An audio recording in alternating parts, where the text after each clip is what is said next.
तो हम sister Denise के मुरली नोट्स वाला बुक चैप्टर नंबर 11 पढ़ रहे हैं। Baba takes up the expression accurate remembrance. What exactly is accurate remembrance? It means focused attention. कितना आपका शार्प फोकस ऑफ अटेंशन हो बाबा के साथ, बुद्धि योग जो बाबा कहते हैं। One has to be so focused and so engaged with the self as a soul, bodiless, and so engaged with Baba, the point, the bodiless one, that you shift to another dimension where you are not drawn to thoughts of the world. कितना देर आप टिक पाते हो बाबा के साथ। भले आप ज़रूरी नहीं है कि परम धाम में वो पॉइंट ऑफ लाइट ही देखो, इस दुनिया में रहते हुए भी आप कितना बाबा के साथ होते हो, वो स्टेबल स्टेट, ये दुनिया आपको हिला ना सके, वो है focus of attention. There is a very interesting analogy that Baba uses as an example, that is about spiders.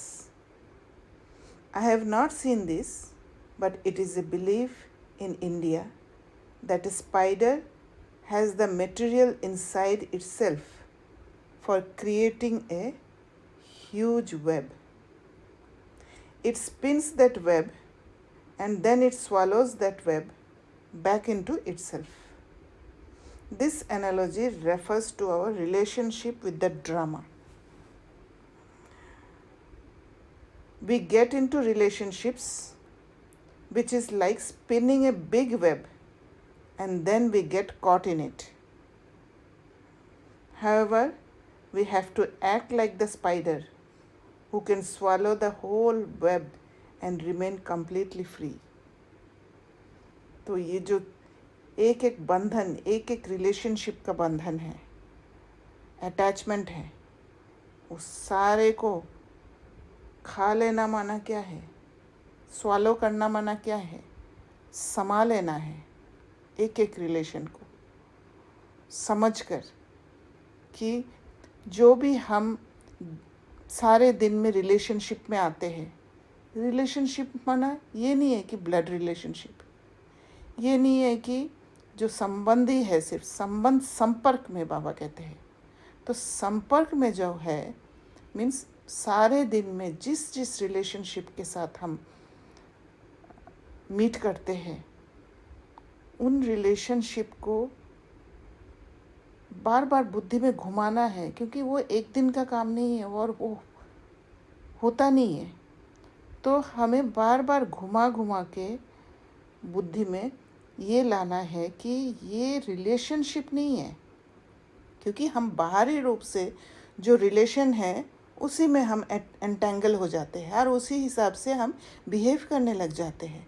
हम भूल जाते हैं बाबा के डायरेक्शंस को, और बाबा के डायरेक्शन याद रहने से भी हम वो बाहरी रिलेशनशिप को उस रिलेशनशिप में टिकने के कारण हिम्मत का कदम नहीं उठा पाते हैं, क्योंकि बहुत सारे कंडीशनिंग हो रखा है उस रिलेशन के साथ, उस रोल के साथ, और वो कंडीशंस विघन डालता है। इसीलिए जो भी सोल हमारे सामने आते हैं उनको उस दृष्टि से देखना है कि ये मेरी माँ नहीं है, ये मेरे पिताजी नहीं है, ये मेरे बहन नहीं है, ये मेरे बॉस नहीं है, ये सब कौन है? वो सोल्स है जो इस दुनिया में फंस गए। अब उनको बाबा का परिचय देना है। अब बाबा का परिचय देने के लिए मुझे उस आत्मा को पहले लिबरेट करके तैयार करना है, रावण के संस्कारों से लिबरेट करके तैयार करना है, तब जाके बाबा के जो परिचय उन तक पहुँचेगा। तो ये जब समझते हैं तब एक एक रिलेशनशिप को हम स्वॉलो करने लग जाते हैं, एक स्पाइडर की तरह, जो ड्रामा में एक बड़ा रिलेशनशिप का वेब बना चुके हैं, जाल बिछा दिया है हमने। द स्पाइडर इज़ द, इसी कारण से अर्जुन ने बोला है कि अपने रिश्तेदारों को मैं नहीं मार सकता, और कृष्ण ने बार बार बोला कि सबको ख़त्म करो। गीता में लिखा हुआ है ये बात, पर इसको समझना है कि ये रिलेशनशिप को बदलना है। वो है हद का रिलेशनशिप, लिमिटेड रिलेशनशिप, और उसको अनलिमिटेड में चेंज करना है, क्योंकि वो अनलिमिटेड बेहद के बाप आए हुए हैं। हमें वो बेहद का ज्ञान दिया है, दृष्टि दिया है, और उसी दृष्टि में परिवर्तन करना है। The spider is the owner of the web, and anything that gets caught in the web is something that the spider can eat. That means the spider gets into relationships for personal benefit. You spin the web to sustain yourself from what you catch in the web. तो ये relationship, इस संबंध संपर्क वाला जो network है, इस network में हम बहुत सारे एनर्जी कैच करते हैं, और वो एनर्जी से हम सस्टेन करते हैं, क्योंकि सोर्स के साथ हमारा कनेक्शन नहीं है। The key is to conduct your affairs in such a way that you keep yourself free. तो अभी इसको जैसे शिफ्ट करना है कि ऐसे एक्ट करना है कि अपने को फ्री रखना है, चाहे कैसे भी बात करें, पर वो न्यूट्रल स्टेट में रह के किसी के साथ इंटरेक्शन में आना है। Be careful that others do not put you into bondage of obligation. Do not give away your power, क्योंकि सारे डिप्लीटेड सोल्स हैं। कभी भी आप अगर वल्नरेबल स्टेट में हो तो वो बहुत इजीली विक्टिम बना देगा। तो हमें केयरफुल रहना है, क्योंकि हमें पता है हमारी स्थिति आज कैसे है। अगर मेरी स्थिति ठीक नहीं है तो फिर मैं उस एरिया में जाऊंगी नहीं जहाँ पर मेरे लिए खतरा है, पहले से ही सावधान रह जाऊंगी। For this you have to know the philosophy of karma accurately, क्योंकि जहाँ पर मैं वल्नरेबल बनती हूँ, जहाँ पर मैं विक्टिम बन जाती हूँ, वहाँ फिर कर्मा क्रिएट हो जाता है। इसलिए अभी कर्मा क्रिएट करने का समय नहीं है, अभी तो कार्मिक अकाउंट सेटल करने का समय है। इसलिए बहुत सावधान रहना पड़ता है। और अगर जाते हैं तो हमारी स्थिति ऐसी हो कि मैं अपने आप को, चाहे कैसी भी बात मेरे सामने आए, मैं अपने आप को स्टेबल रख सकूं। This also goes together with the aphorism, when you die, the world is dead for you. When you die, it means you disposes yourself of all the things in the drama. People, places, objects, कोई इच्छा ही नहीं रहता है, क्योंकि आप वहाँ empty नहीं हो, आप भरपूर हो। अंदर जब भरपूर होते हैं तो ये सारी चीज़ों की ज़रूरत ही नहीं होता है। अंदर डिमांड रहता है, खालीपन रहता है, तब बाहरी चीज़ों में उलझ जाते हैं। They are no longer yours, so they are called dead to you. वो बेहद की दृष्टि आ जाते, वो आत्मा है, कुछ लेन देन का रिलेशनशिप में नहीं है। Dying alive means to go into soul consciousness, क्योंकि सोल जब बॉडी छोड़ देते हैं तो क्या होता है, इस दुनिया में कहते हैं कि मर गया। तो डाइंग अलाइव माना बॉडी में रहते हुए भी soul conscious, to be the point, to be deeply connected with Shiv Baba and experience the full absorption of all the power and qualities that are within God. In that case, the world does not exist for you, because you do not depend on any people, places, or objects for your emotional support. और your sense of identity. ज़रूरत ही नहीं है, कोई चाहे मुझे पसंद करे या नहीं करे, कोई फ़र्क नहीं पड़ता है, क्योंकि मेरे लिए सिर्फ बाबा है। वो स्ट्रेंथ आ जाता है अंदर में। पर जब खाली होते हैं तब ऐसे लगता है कोई मेरा तारीफ़ करे, कोई मुझे लाइक करे, कोई मुझे डिसलाइक नहीं करे, ये सारी बातें आ जाते हैं। तब जाके वो कार्मिक बॉन्डेज क्रिएट होता है। A Raj Yogi is partly in the world of remembrance of Shiv Baba and partly deals with all the circumstances that are happening in the web, that is, the scenes of the drama. Now it is the end of the cycle, it is time to get free. Therefore, one must practice seeing the drama as a multi-dimensional movie which you can turn on and off at will. तो drama के एक एक scene को game की तरह देखना है, उस गेम में मुझे जीतना है, तब जाके इससे जो सीन्स सामने आता है उससे फ्री रह सकते हो।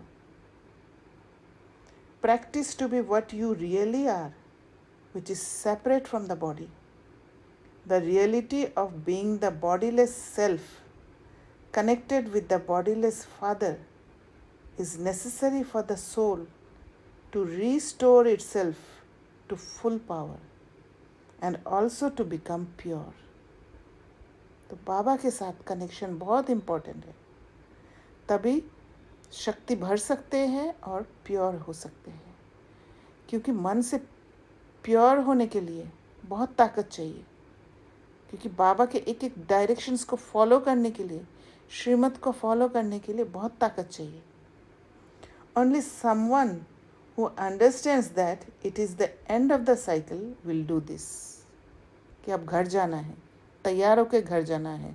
जो ये बात को समझते हैं वो तैयारी में लगे रहेंगे। Because it does not make any sense and is definitely not attractive for anyone who does not realize that it is the end of the cycle. जब तक ये समझ में नहीं आएगा कि अब घर जाना है, तब तक ये फील नहीं होगा कि अब इस दुनिया में रहना नहीं है, अब इस दुनिया से छूटना है, ये बात आएगा ही नहीं। वो संबंध संपर्क में अटके रहेंगे।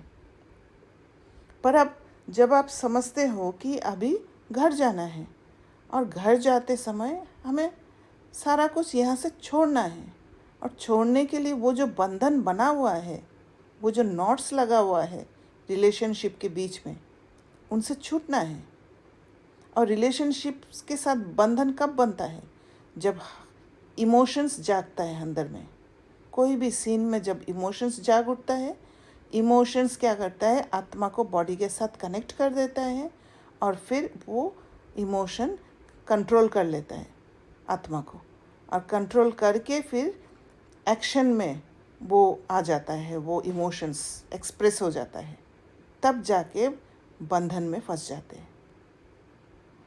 तो हमें क्या करना है, वहीं पर ब्रेक कर देना है। इमोशंस जागा, इमोशंस को ब्रेक करना है, इमोशंस को कंट्रोल करने नहीं देना है।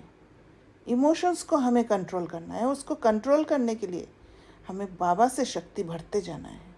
इसलिए बाबा कहते हैं मुझे याद करो, याद करने का मेहनत करो, क्योंकि याद से ही वो ताकत मिलेगा इमोशंस को कंट्रोल करने का। To make this comprehensible to people, Baba constantly creates bridges between the beliefs, mythology, ideas and practices of Hindu bhakti and the reality of the internal developments in the soul. When you practice spirituality, when you meditate, if there are bridges, you can cross over. If you do not have bridges, the leap from experiencing worldly life as the only reality to living that reality is far too great. तो बाबा के साथ जब connection रहता है तो फिर बाबा वो सारे जो बिलीफ सिस्टम्स है, जो भी प्रैक्टिसेस ऑफ भक्ति है, ये सारे का मीनिंग को एक ब्रिज द्वारा स्पिरिचुअलिटी में ट्रांसफॉर्म कर देते हैं। क्योंकि जो हमने यहाँ संगम युग में किया है वही हम उसी का ही रेप्लिका है। हमने पहले भी पढ़ा था ये बात। तो उसको ब्रिज कर देते हैं, और जब ब्रिज कर देते हैं और प्रैक्टिस स्पिरिचुअलिटी प्रैक्टिस करते हैं, बाबा से जुड़ते हैं, तो फिर वो क्रॉस कर लेते हैं, वो ब्रिज क्रॉस करके इस पार आ जाते हैं। पर वो ब्रिज कब तैयार होगा? जब बाबा के साथ कनेक्शन प्रॉपर होगा।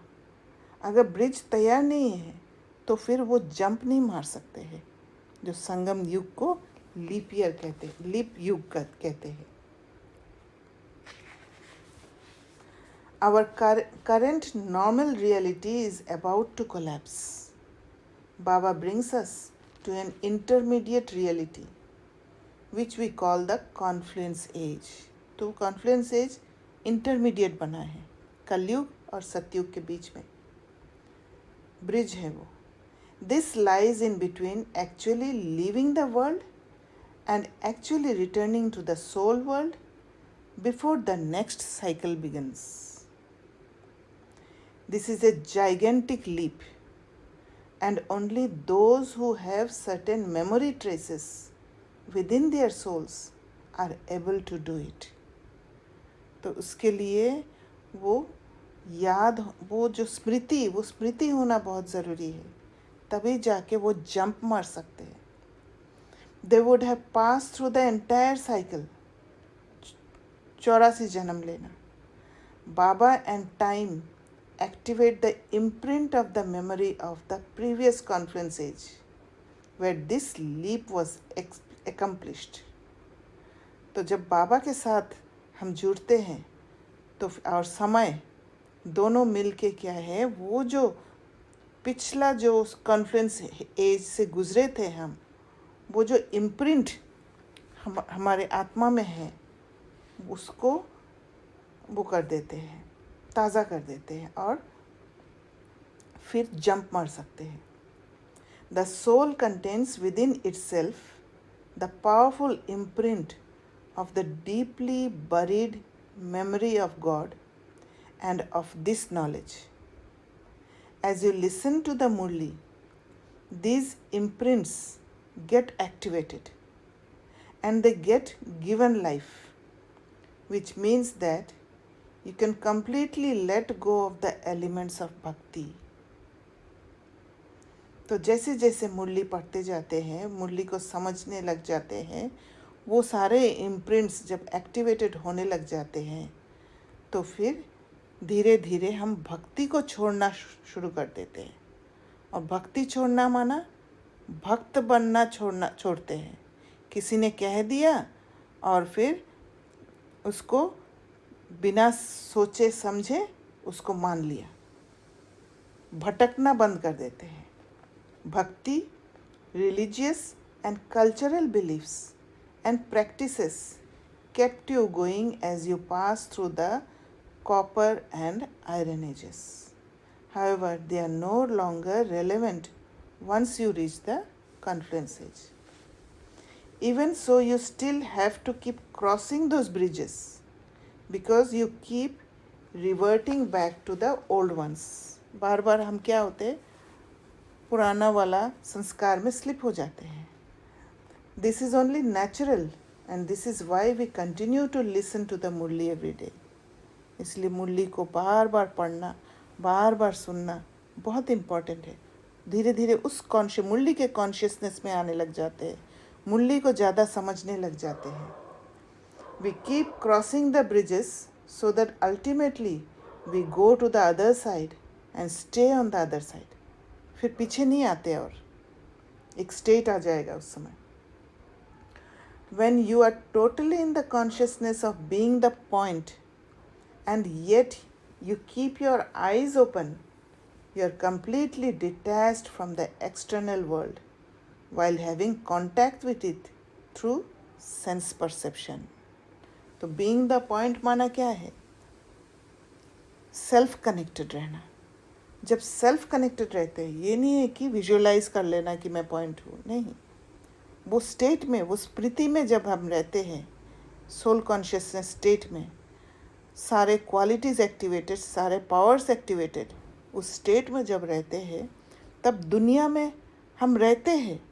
सेंसेस द्वारा हम बहुत चीज़ें देखते हैं, परसीव करते हैं, पर फिर भी इस वर्ल्ड से डिटैच रहते हैं, इस वर्ल्ड में फंसे हुए नहीं रहते हैं। At the same time your mind is focused on your self, the soul and on God. Then there is the expression, Baba pulls the string. That means the soul is totally connected with Baba and the pulls of the world are deactivated. तब बाहर चाहे कुछ भी हो और धीरे धीरे वो स्टेट आने लग जाता है. कोई कोई सीन में हमें महसूस होता है हम बहुत डिटैच रहते हैं, हमारे ऊपर कोई असर ही नहीं होता है, कोई भी इमोशंस जागता नहीं है. You are pulled to Baba. This is a very good stage of remembrance. चाहे कुछ भी यहाँ हो रहा है, पर आप बाबा की याद में हो. स्पेशली जैसे आप कभी भी अगर कोई शरीर वाला बीमारी के समय अगर पुरुषार्थ करते हो, तो वहाँ पर आप ये वाला फीलिंग बहुत अच्छा से अनुभव कर सकते हैं कि आपके शरीर का जो दर्द, वो दर्द आपको एक तरफ खींच रहा है, पर आप उससे डिटैच होके उसको कमज़ोर कर देते हो बाबा के साथ जुड़ के. When you are in a very precise focus and disconnected from the pulse of the world, the power of Shiv Baba comes in strongly. क्योंकि आपने त्याग किया कोई चीज़, and you experience God as completely real. This is true spiritual progress. तो emotions पुल करेगा, पर आपको face करना है. इमोशंस को फेस करके उसको कमज़ोर बना के ख़त्म करना है, उसको समझना है, वो ब्रिज को क्रॉस करना है जो सेंस परसेप्शन और बियॉन्ड सेंस परसेप्शन के बीच का ब्रिज, उसको क्रॉस करके उस पार चले जाना. तब बाबा का मदद का अनुभव होता है, और वही है experiencing God in a real way, true spiritual progress. If you cannot do that, you experience it to be an effort. मेहनत होता है फिर, due to the many distractions. Confusion होगा, डर होगा, डाउट होगा, तो मेहनत करने लग जाएंगे. जो बाबा कहते हैं कि पहाड़ सिचुएशन रूपी जो पहाड़ आने से उसको उड़ के चले, उसके ऊपर से उड़ के जाना है, पहाड़ को तोड़ने नहीं बैठ जाना है. You cannot get up to the level of focused soul consciousness. You do not have enough power and it is hard work. पत्थर तोड़ना कितना हार्ड है, वो पहाड़ को तोड़ना बहुत हार्ड है. तो deep churning of the Murli is a good way to give one self the lift to get off the world of ordinary matter and on to the world of the confluence age, the world of Shiv Baba and Brahma Baba, the world of connectedness with God. तो ये रहा chapter 11. आप लोगों को कुछ question है या share करना है तो कर सकते हैं. यस. जो आपने कहा ना कि ईटिंग द वेब मींस समा लेना, समा पूरी बॉन्डेज फ्री होंगे. समझ नहीं आया समा के कैसे बंधन मुक्त होंगे. समाना, आपको इमोशंस को समाना है, जो इमोशंस आपको और उस रिलेशन के साथ कनेक्ट कर देता है, बंधन क्रिएट कर देता है. तो इमोशंस जैसे जागता है, आप अगर अवेयर रहोगे हर पल, बाहर नहीं जाके अंदर जाओगे, अंदर जाके इमोशंस को देखने लग जाओगे। ये कंटिन्यूस प्रैक्टिस करना है। सिचुएशन आया, सिचुएशंस जब आते हैं तो फिर हम सेंसेस द्वारा परसीव करते हैं, पर हमारा काम सेंसेस द्वारा परसीव करना नहीं है अब, क्योंकि अभी घर जाना है, अभी इस दुनिया में नहीं फंसना है। ये परसेप्शन हमारा जब क्लियर होता है तब हम क्या करते हैं, हम सिर्फ पुरुषार्थ में लगते हैं कि मुझे छूटना है इस दुनिया से, और इस दुनिया से छूटने के लिए अंदर में जो इमोशंस जागा उसको आपने फेस किया है। आपने करेजियस स्टेप उठा के आपने को कहा अपने आप से, I am going to, emotions को बोला I am going to face you.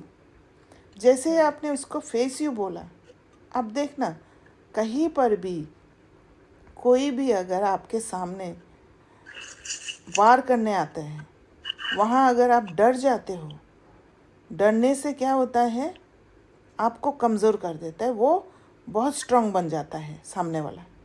पर जब आप खड़े होते हो, क्या कर लोगे मैं देखती हूँ, आओ, ऐसे जब बोलते हो तो फिर सामने वाला कमज़ोर हो जाता है।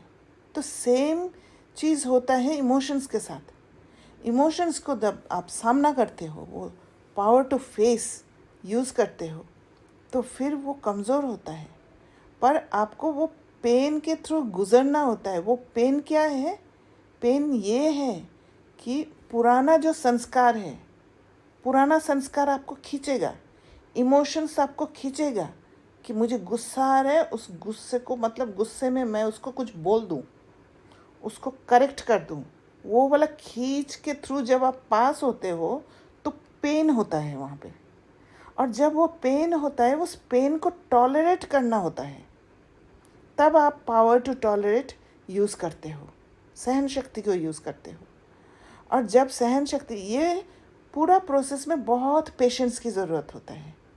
तो जैसे जैसे ये प्रोसेस द्वारा आप चलते हो, धीरे धीरे माइंड शांत होने लग जाता है, इमोशंस से पूरी तरह डिटैच्ड होने लग जाते हैं, और डिटैच्ड होते ही फिर आपको सॉल्यूशन की तरफ सॉल्यूशन की तरफ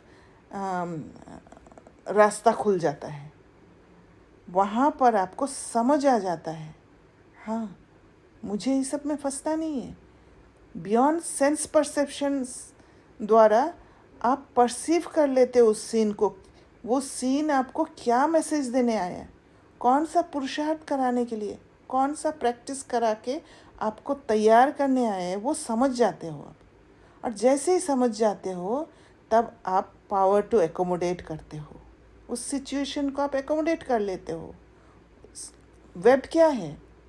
सीन्स इन द ड्रामा का वेब है, रिलेशनशिप्स का वेब है ड्रामा में। स्पाइडर जो है, स्पाइडर जो खा जाता है उस वेब को, वो तभी खा पाएगा क्योंकि वो जब समझेगा, एकोमोडेट करेगा, उसको जब स्वालो करेगा। और स्वालो तब कर सकता है जब उसका फोर्स कम होगा। तो हम उस परसेप्शन को चेंज करके उस सीन का, वो सीन के कारण जो इमोशंस जागा था, उस इमोशंस का फोर्स को कमज़ोर करके हम स्वालो कर लेते, एकोमोडेट कर लेते हैं, और हम भूल जाते हैं उस सीन को फिर।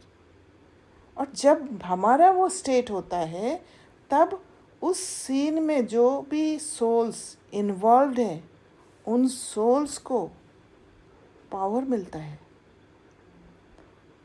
उनको एक अच्छा एनवायरनमेंट मिलता है, और वो एनवायरनमेंट उनको समझ दे देता है। वो समझ हमें मुख से देने की ज़रूरत ही नहीं है, सटल फॉर्म में वो समझ जाते हैं।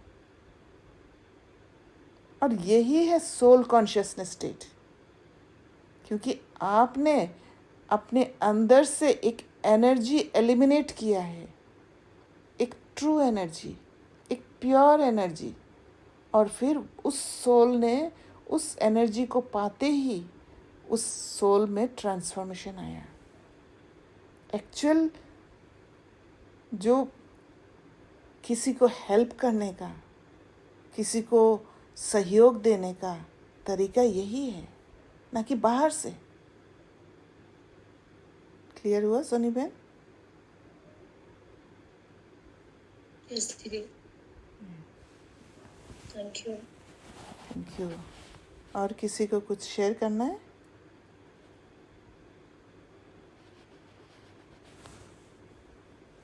ठीक है फिर, ओम शांति। क्योंकि एक एक चैप्टर्स पढ़ के आगे जाने से ही बेटर है। इस चैप्टर पर अच्छा से फिर चर्निंग करना है, जो भी हम लोगों ने डिस्कस किया, क्योंकि चर्निंग करने से ही बुद्धि में बैठता है। बुद्धि का वो कंपार्टमेंट खुलना ज़रूरी है, और वो जब खुलेगा तब हम प्रैक्टिकली अनुभव कर पाएंगे। नहीं तो बार बार वो पुराना वाला गलती, पुराना वाला संस्कार को यूज़ कर लेंगे, पुराना वाला प्रैक्टिस को यूज़ कर लेंगे। इसलिए चर्निंग करना बहुत इम्पोर्टेंट है, क्योंकि जब तक बुद्धि में समझ नहीं आती है तब तक वो एक्शन में नहीं आ सकता है। ठीक है, ओम शांति।